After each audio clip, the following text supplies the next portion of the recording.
Halo, masih dengan saya Ihan Martoyo dari jurusan Teknik Elektro UPH. Kita masih bicara tentang kritik Feuerbach terhadap agama dan khususnya kekristenan. Saya masih ditemani oleh filsuf kita, Pak Fitzgerald Sitorus, dan Ibu Jessica Layantara, pengajar dari Faculty of Liberal Arts UPH. Nah, Feuerbach itu kan mengkritisi agama, ya khususnya kekristenan, bahwa bayangan tentang Tuhan itu adalah proyeksi manusia sebenarnya yang diproyeksikan kepada Tuhan, begitu ya. Apakah ada cara kita menyelami pemikiran Feuerbach dan melakukan kritik terhadap pikiran Feuerbach sendiri, Pak Fitz?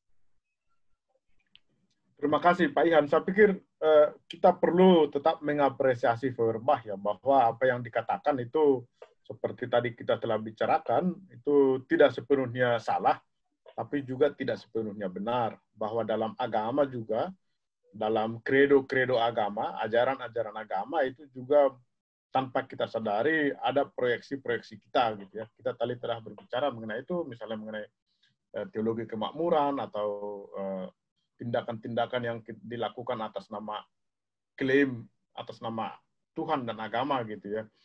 Tetapi Feuerbach tetap kita hadapi dengan kritis gitu ya. Kalau dia mengatakan dengan bertolak sama sekali dari empirisme atau sensualisme atau pengalaman imanen dan semata-mata berpatokan tetap tinggal pada imanensi itu, saya pikir itu juga perlu dikritik karena itu tidak sesuai dengan pengalaman orang beragama gitu dan tidak meyakinkan ya. Nah, itu satu hal. Yang kedua, teori dia mengenai teori proyeksi itu tidak mungkin atau tidak bisa atau tidak meyakinkan 100% mengatakan teori bahwa Tuhan itu proyeksi kita gitu ya. Tetapi mungkin sebagai orang beragama kita lebih masuk akal mengatakan bahwa proyeksi itu bukan cara kita menciptakan Tuhan sebagaimana dikatakan Feuerbach. Ya. Proyeksi itu juga mungkin atau lebih tepat barangkali dikatakan sebagai cara kita mengenal dan berbicara mengenai Tuhan. Gitu ya. Jadi memang dalam agama ada proyeksi, ya itu kita akui. Tetapi proyeksi itu bukan cara kita menciptakan Tuhan sebagaimana dikatakan Feuerbach, tapi justru cara kita mengenal Tuhan. Jadi kita memiliki kapasitas-kapasitas spiritual, intelektual, ya, untuk mendekati Tuhan, untuk mengenal Tuhan, berdiskusi tentang Tuhan, dan untuk itu kita melakukan proyeksi. Jadi proyeksi itulah justru menjadi positif di sini, ya, karena dengan itulah kita bisa mendekatkan diri atau menyapa Tuhan. Saya pikir itu salah satu kritik yang bisa kita lakukan kepada teori proyeksi Feuerbach. Okay. Bukan dengan proyeksi itu kita menciptakan Tuhan, tapi dengan proyeksi itu kita mendekati Tuhan.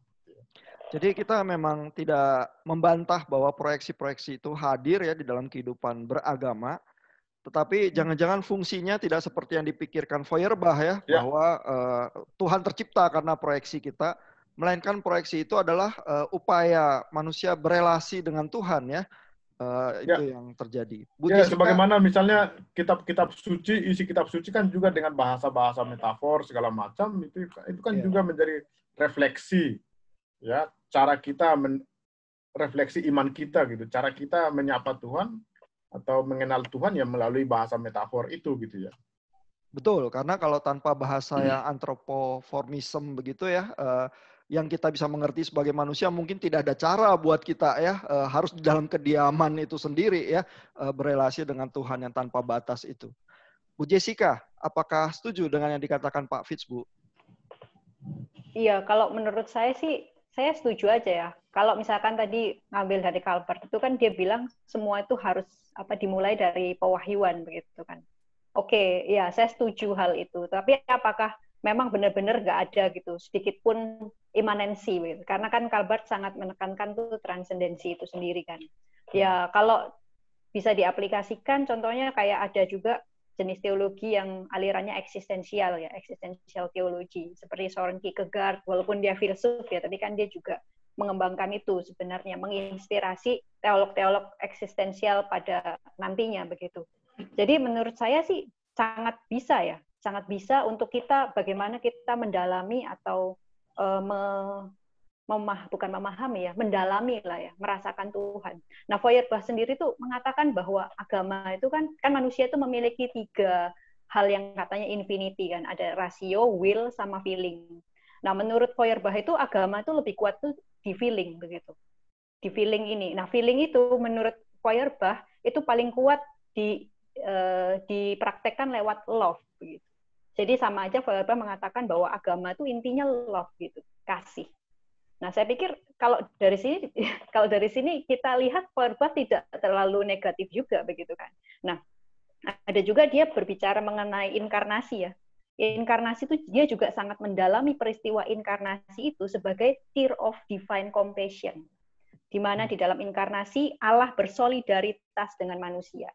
Saya berpikir dari seorang Feuerbach kalau bisa berpikir seperti itu ya, itu sangat-sangat teologis ya. Dan memang sekarang kan sangat tren juga bagaimana penderitaan dihubungkan dengan solidaritas Allah. Tapi rasa-rasanya kalau keluar dari mulut seorang Feuerbach, wow, kayaknya bisa diapresiasi juga gitu. Jadi saya setuju dengan Pak Fitz, walaupun memang dasar kita pasti pewahyuan itu yang nomor 1 begitu. Ya, jadi Feuerbach itu mengafirmasi ya sejauh saya ingin. Ya, silakan Pak Fitz. Saya ingin menambahkan sedikit ya, kritik yang sebenarnya sudah lazim ya, ditujukan kepada dia. Kalau dia mengatakan bahwa Tuhan itu adalah proyeksi, artinya bahwa kita memproyeksikan sifat-sifat Tuhan itu, ya maha baik, maha pengasih, lalu itu dia kemudian karena itu menjadi proyeksi banyak orang, umat manusia, ya itu menjadi objektif itu ya. Itu kan sebenarnya belum bisa menjawab apakah Tuhan itu ada atau tidak ada gitu ya. Karena secara logis itu kalau kita memproyeksikan sesuatu, ya, misalnya cahaya ditembakkan ke dinding itu kan sebenarnya proyeksi ya.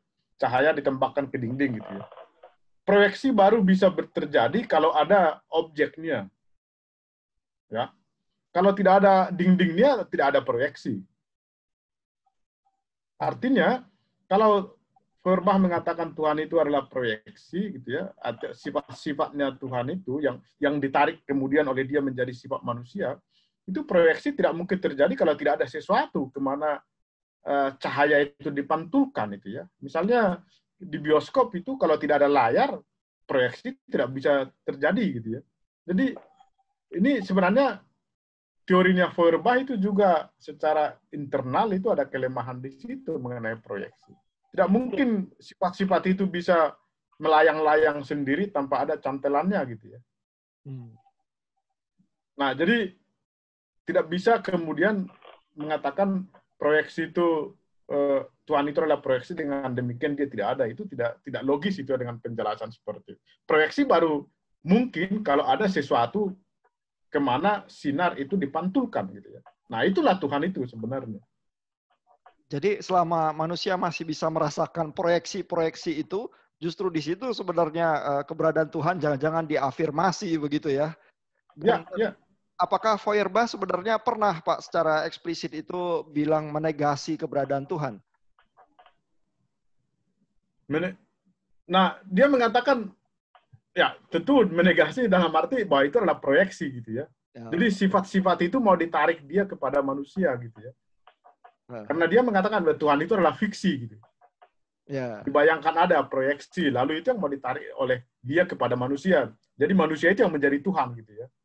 Nah di situ letak ateismenya yang khas tadi itu gitu ya.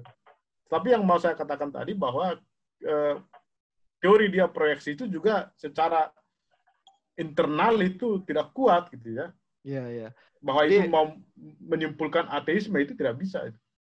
Ya, jadi kalau Feuerbach mengatakan Tuhan itu fiksi, maka Pak Fitz mengatakan kalau fiksi itu bisa kita rasakan begitu ya, jangan-jangan memang berarti Tuhan itu ada begitu ya, lewat teori Feuerbach itu ya.